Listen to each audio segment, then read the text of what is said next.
Ryan Songalia at BoxingScene.com here with Gary Allen Russell. We have to be very specific when we're talking about Gary Russell. Call me Mr. Mr. Russell, there we go. Here in Florida, one of your brothers is fighting. One of the interesting things is, besides being a former WBC featherweight champion, you've also taken over the family business, helping out your brothers reach the same peaks that you are as a trainer. Tell me about working your brother's corner. He's coming back tomorrow night. How's he feeling? How's he looking? He's feeling good. You know, he's looking good. I think he's ready to go out here and get this W. In every fight, I don't think it's been a fight that I have been in or any of my brothers been in that we were 100%. You know, healthy is always something. You know, but what's life without adversity? You know, so. We're ready, we're focused, and he's excited. He's ready to get this win. Tell me about now your own comeback. You recently returned to the ring. How many years? Was it like 3 years or 4 years out? Yeah, or? about 3.5. About 3.5 years out. You had a masterful performance. It looked like you hadn't missed any time. You looked very sharp against, I believe it's Hugo Castaneda. Tell me about just being back in the ring. How did it feel to be in front of the cameras again like that? It felt good. Felt like I was back at home. You know, I had to take off the time for my shoulder injury. You know, tore the tendon connected to my rotator cuff. Put me down. It put me down. You know, that was the longest that I was actually off from just being able to work out. You know, not alone compete. You know, I'm the type of person that loves to just work out. I gotta stay in the gym. I like my body to look a certain type of way. I like to feel a certain type of way, you know. So that was the longest that I was down because of the injury. But I feel good. I felt healthy at 135. I felt strong at 135. I brought power, I brought speed, I brought ring generalship, boxing IQ. You know, comfortable. I feel good. I'm glad to be back. You were making 126 for a long time, and you know there's always going to be something that's lost. You can gain a little bit back after the weigh-in, but like there's always going to be something that's lost and left in the gym a bit. Did it actually help your performance that you didn't have to cut down to 26?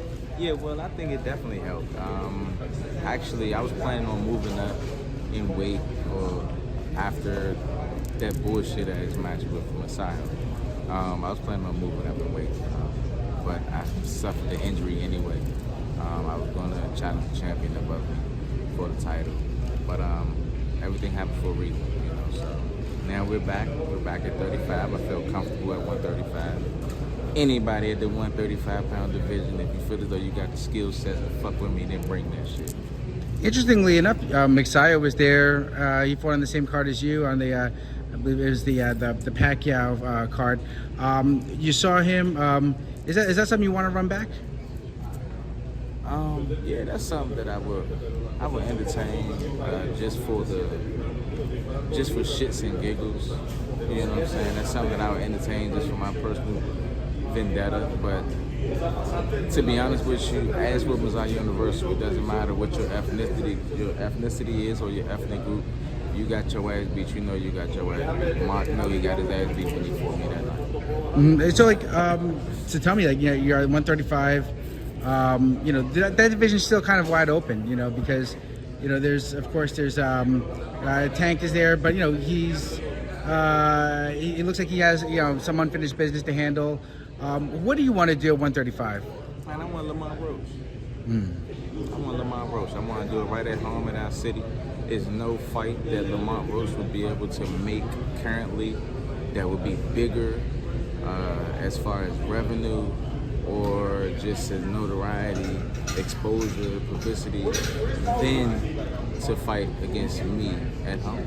You know, there's nobody else that he'll be able to fight other than Tank.